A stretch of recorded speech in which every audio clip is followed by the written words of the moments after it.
우상을 가증히 여기면서 우상을 혐오하면서 왜 남의 신전 물건을 도둑질하느냐 이렇게 이제 정확하게 표현을 하자면 앞에다가 남의라는 말을 넣어야 됩니다. 왜냐하면 이스라엘 백성들에게는 신전이라고 하는 개념이 없거든요. 그냥 성전, 성소, 성막, 교회 이렇게 되어 있지 신전이라고 하는 여기서 신전이라고 하는 말은 이방 신전을 말하는 거. 이방 신전을 말하는 건데 그 사람들이 유대인들이 그렇다고 해서 우상을 가증히 여기면서 이방 신전에 들어가 가지고 우상을 훔쳐내는 그럴 수도 있겠죠. 그렇죠? 그럴 수도 있습니다. 왜냐하면 당시에 이 세상에서 가장 부여로운 곳, 가장 돈이 많은 곳, 가장 현금이 많은 곳, 가장 기물이 많은 곳, 가장 금이 많은 곳은 어디였을까요? 당연히 은행이 없기 때문에 그 당시에는 은행이 없습니다. 은행이 없기 때문에 신전에 쌓이게 금고에 쌓이게 됩니다. 아주 왕과 부유한 신도들이 바친 그 봉헌물로 넘쳐났거든요. 이방의 신전들 화려하고 대단했습니다. 우리가 생각하는 상상을 초월할 만큼 화려했습니다. 우리 개혁교회는 그러한 것들을 다 금붙이를 긁어내서 우리 천정도 와가지고 색칠하기 전까지는 그냥 거뭇거뭇해질 때까지 그랬었거든요. 그런 것들 우리 교회는 앞에 십자가도 없지 않습니까? 금박한 십자가도 안다는데. 그런데 과거에 그 우상 숭배가 만연하던 때에 사람들의 그 마음을 훔치기 위해서 화려하게 졌다. 또 공식적으로 이 도둑대들 흉악한 사람들이 다른 가정과 왕궁은 약탈을 하더라도 이 신전은 조심스러웠거든요. 아시잖아요.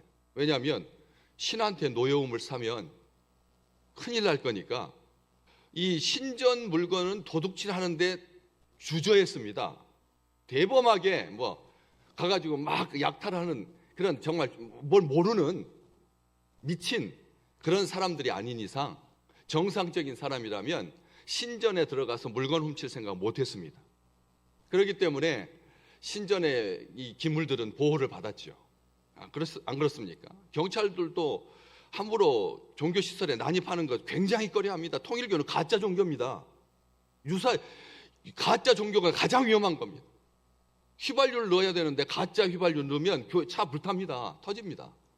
차 망가집니다. 종교라고 버젓이 소개를 하고 입으로 그냥 하나님 떠드니까 그렇게 하는데 그 가짜 종교의 그 왕궁에 들어가는 것 정말 그 아름다운 땅에 중세시대 성처럼 화려한 흰색 대리석으로 마치 순결한 신부이냐 거기 들어가가지고 그 들어가는 것도 여러분 저도 거기 앞에 가가지고 못 들어갔다니까요. 들어갈 수가 없었어요. 마음이 못 들어가겠더라고요. 경비가 있어서 삼엄해서가 아니라 괜히 싫더라고요. 그런데 세상 사람들이 오죽하겠습니까? 그 권력하고 밀착돼가지고 여당 야당 가릴 것 없이 돈을 그렇게 뿌려대고 목회자들 다 끌어내리려고 우리 교단 목회자들까지 다 연루되게 만들고 그래서 이게 우리 생각에 딱 이 우상을 가증히 여기면서 네가 신전 물건을 도둑질한다라고 하는 말이 같이 이렇게 연결될 수가 없는 거라는 거예요. 교회에서 훔칠 게 뭐가 있겠습니까? 교회에서 긁어갈 게 뭐가 있겠습니까? 그걸 또 노리고 교회 와가지고 막 반짝반짝 황금처럼 빛나가지고 재정 딱 아시잖아요. 돈꾀를 누구한테 맡긴다고요? 믿을 만한 사람한테 맡기니. 그래가지고 그걸 그 작은 조그만 그 교회에 들어가가지고 열심히 쳐가고 해가지고 재정 딱 돼가지고 그래가지고 그런 일도 있죠. 간혹 있습니다. 그렇지만 가져다 줄 판인데 옛날 신전이라면 모를까. 부귀영화가 교회로 모일 때, 성당으로 모일 때, 신전으로 모일 때 거기에 금촛대가 있고 금법궤가 있고 금떡상이 있고 온통 금일 때라면 모를까. 지금 개혁교회 십자가도 없는데 강단도 이게 육중하게 차지하는 거, 이건 옛날 모델입니다. 요즘 강대상 이렇게 막 두 사람이 옮겨야 되는 강대상 없습니다. 아시잖아요. 아크릴로 만든다니까요. 아크릴로 투명하게 만들어가지고 한 사람이 옮기는, 저런 정도면 사이즈면 족하죠. 아무리 큰 교회라고 할지라도 그렇게 막 휘황찬란하게 막 새겨가지고 그 나무로도 안 새기려고 하는 육중한 의자도 우리 작은 겁니다. 이건 사실은 유럽 여행 가보십시오. 왕들이 앉아야 되니까 그냥 그 의자도 그냥 찬양대 앉는 그 공간 한번 가보십시오. 그러면 나무로 얼마나 아름답게 꾸며가지고요. 찬양대원들이 거기 앉는 거예요. 왕 같은 제사장이라. 존중하죠. 좋은 겁니다. 그건 바람직한 겁니다. 구별된 좌석입니다. 우리 모두가 다 하나님께서 우리를 구별하여서 그렇게 왕 같은 제사장으로 그렇게 살아갈 수 있도록 권위를 부여해 주셨으니까 마땅히 존중받아야 하지만 겉으로 그냥 드러나는 그런 거였을 때, 치렁치렁한 휘장. 우리 어렸을 때 앞에가 다 휘장이었잖아요. 자줏빛. 왕이나 쓸 수 있는 색깔이 있거든요. 못 써요. 이 세상에는 안 나오는 색깔이니까. 뿔고동에서 나오는 그걸로 만든 염료로 오래도록 정성을 다해서 만든 휘장 아니잖아요. 그런 것도 없는데 스탠드 글라스도 없어요. 우리는 교회 그 스탠드 글라스, 그 당시에 그 세계에서 가장 탁월한 예술가들이 만들어가지고 아침에 해가 떠오를 때 거기 스탠드 글라스를 통해서 빛이 쫙 강대상에 비치면 여러분 도둑도 변화되죠. 도둑도 변화되지. 그런 걸 그 나쁜 말로 노린다라고 하는 표현을 쓰지만 그런 목적을 가지고 그렇게 했습니다. 하나님의 빛으로, 성령 하나님의 빛으로 불과 같이 바람과 같이 임하시는 그런 것을 사모하는 마음으로 그런 장식들이 있었는데 딱히 훔쳐갈 것도 없을 것 같은데 이 이방 신전에서 가져온 물건, 그러니까 다시 말하면 도둑들이 훔쳐서 시장에 유통시킨 그런 물건을 팔면서 유통하면서 이득을 챙겼다는 거예요. 유대인들이 하나님의 백성이 잡신을 섬기던 이방 신전에 온갖 형상들이 가득했다라고 하는 것을 우리가 기억할 필요가 있습니다. 거대한 조각상들, 금은 상아, 그다음에 장식, 참배객들, 순례객들, 여행객들, 관광객들, 돈, 장신구, 값나가는 물건들, 정말 이방의 신전에는 세상에 보지 못했던 것들로 가득 차 있는 거죠. 그래서 존 버년이 세속 시장에 그 물건들이 유통돼. 그게 신전에서 나온 물건들. 귀부인들이, 귀족들이, 여성들이 주로 신앙생활하면서 마음이 하나님께 헌금 많이 하고 싶잖아요. 그래서 그 귀걸이 팔찌 해가지고 우리 필그림 하우스에 가보시면 그 철로 역정의 그 과정을 쭉 만들어 놓고 거기 텐트 쳐놔가지고 시장에 그 가짜 다 이미테이션이잖아요. 모조품들 거기다가 딱 장식해가지고 우리로 하여금 그걸 보게 하는 거예요. 먼지 쌓이고 그런 걸 보게 하는 이유가 그겁니다.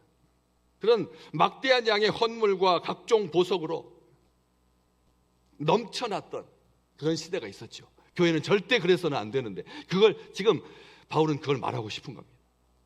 그걸 말하고 싶은 겁니다. 신앙적으로는, 율법적으로는 너무나 그 지식이 가득해가지고 충만해서 그래서 우상을 숭배해서는 안 된다라고 하는 것을 철저하게 교육받고 그래서 우상을 숭배하지는 않지만 신전에 들어가서 그 우상을 훔치는 겁니다. 다른 사람들이 훔쳐온 그 물건을 유통시키는 과정 속에서 이익을 챙겼다라고 하는 거죠. 하나님의 백성들에게 어떤 직업이 하나님께서 허락하지 않은 직업이 있겠습니까? 다 하나님께서 주신 그런 직업이죠. 그런데도 불구하고 이 부분, 이 정교하게 만들어진 제단, 향로, 잔, 기물, 이것에 마음이 빼앗긴 것. 신앙과 행위의 그 이중성을 우리로 하여금 다시 한번 살피게 하는 겁니다.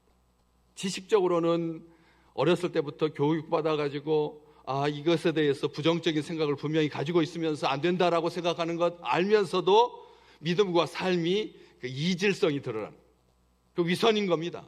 위선인 거죠. 그래서 지식으로 우상 숭배가 나쁘다라고 하는 것을 알면서 어느새 자기 손은 밑으로 가 있는 거예요. 손은 탐욕으로 뻗쳐 있는 거예요. 돈 되는 것에 굉장히 관심이 많아요. 믿음의 형제들끼리 만나는데 참 재밌잖아요. 나이가 자기 동년배들끼리 같이 나이가 이렇게 먹어가잖아요. 그러면 대화도 똑같이 올라갑니다. 지금 요 나이 때 가장 친구들이 가장 원하는 이야기들 하는 거죠. 고등학생 아이를 둔 그때는 대학 가는 것이, 또 대학 졸업하면 직장 가는 것이, 직장 간 다음에는 집 사는 장만하는 것이, 승진하는 것이, 차 이야기하고 아파트 평수 이야기하고, 그 다음에 무슨 이야기 할까요? 마지막 종착지에 가까울수록 연금 이야기하고, 연금 이야기. 똑같이 그런 걸 봅니다. 그럴 때 저는 오늘 이 말씀, 하나님께 드려진 우리가 나시린인데, 하나님께 우리가 드려진 사람들이잖아요. 이방의 신전의 물건과 같지 않은데 하나님께 드려진 자들인데, 우리의 재능과 우리의 시간이, 노년의 시간은 하나님께 쓸모없는 시간입니까? 그러면 하나님께서 아브라함을 왜 70에 부르셨습니까? 아무짝에도 쓸모없는 거잖아요. 효용 가치가 떨어지잖아요. 그런데 왜 우리를 이 믿음의 공간에서 하나님께서 올해도 부르셔서 직분자로 맡기시고 또 그 자리를 지킬 수 있도록, 이 새벽 기도를 할 수 있도록 하나님께서 은혜 베푸신 줄 믿으시기를 주의 이름으로 축복합니다. 그분의 계획과 목적에 따라서 사용돼요. 신전의 물건을 왜 도둑질하느냐?